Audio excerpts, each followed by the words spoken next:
This is Speak Your Fucking Mind with Blanco and Blanco. And today we're about to talk about UFC fight card 173, where we got Chris Weidman against Lyoto Machida. Then we got Stipe Miocic against Junior Dos Santos. Alright, so let's break it down a little bit for you UFC fans out there. We're going to talk about UFC 173, Stipe Miocic against Junior Dos Santos. What's your intake on that, Blanco? My intake on that fight will be that Junior Dos Santos will end up being the winner of this fight because of the fact that, you know, he's held the title, so he knows what it takes to be an elite fighter. He has fought Cain Velasquez, has beaten him. I mean, he has lost twice, but he definitely has experience. Oh, he does. Experience is one thing that's really good for him, because let me tell you something about Junior Dos Santos. In his last 3 fights, 2 of the 3 fights, yes, he lost, but he lost to Cain Velasquez, which is the champ, the heavyweight champ of the UFC. In between those 2 fights, he fought Mark Hunt and won. And now he's going against Stipe Miocic. Stipe Miocic, an 11-1 record. Let me tell you a little bit about Stipe Miocic. In his last fights,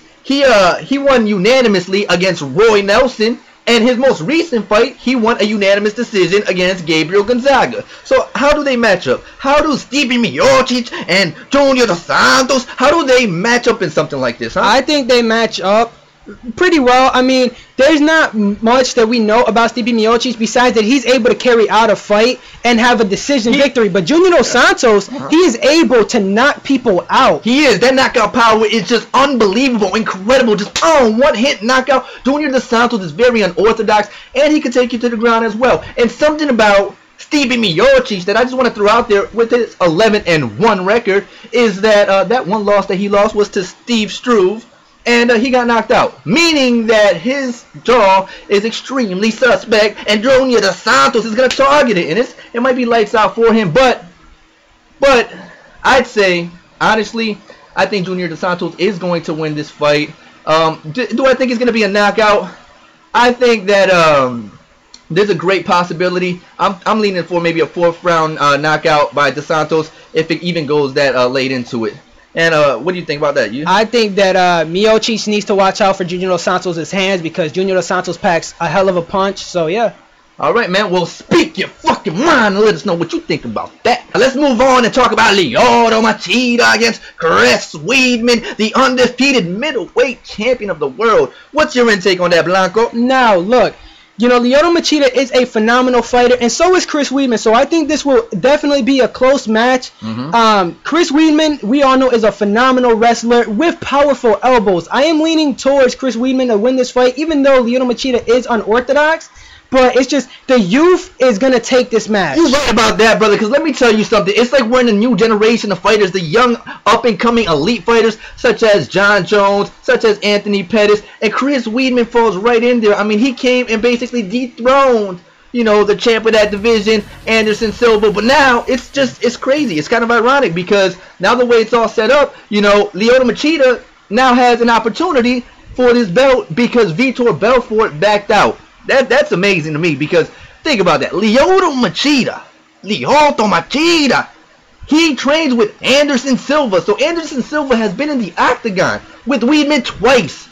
I'm pretty sure that him and Lyoto Machida basically are strategizing on how to defeat this man, Weidman. What do you think about that, the way that works out? It does not matter, man. In all, you know, Lyoto Machida is up there in age, and Chris Weidman is not. He is the youth, and he's already said, I don't know if you guys have looked up interviews on him, but he has already said that he's willing to dethrone everybody. He's willing to beat everyone. He's trying to clear out that division. So let's just give you people what you really want to hear. I know what you want to hear.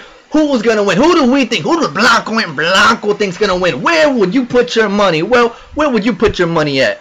Even though I think this is going to be a close fight, I will put my money on Chris Weidman. Chris Weidman. By what? Decision, KO? I personally think it might be by decision because, you know, Chris Weidman is a wrestler, so he would be able to hold him down. But if he holds him down and he catches Lyoto Machida with those dangerous elbows, it's going to be devastating. And that's a great point to make because we do know that Chris Weidman is a wrestler. And it's going to be very interesting with the unorthodox because you know how Lyoto Machida, boom, that in and out, just he's basically controlling the timing of his opponent. And so he's like a perfectionist in what he does, which makes for an interesting matchup. I believe that the way it's going to go down is like this. If Weidman has his way and manages to get Lyoto Machida on the ground, I'm saying Weidman's going to drag it out and get a unanimous decision by win of just, you know, laying on his opponent and shit like that. But Lyoto Machida does have a very good opportunity as well because he's unorthodox, and you know how he put a lot of fucking fighters on their asses with his KO power. He's very quick. But anyways, if you really want to make some money, then put your money on Chris Weidman. This is Speak Your Fucking Mind with Blanco. Alright, well, let's think about this motivation. Do we look extra white now? I don't want to. No, it looks good because it balances out with the green screen. Yeah, the green screen. That's if one side's dark, the other side, it's gonna be a pain in the ass. We're good. What? Nigga, open your eyes up, nigga. Alright, come on. Alright, count now, bitch. 5.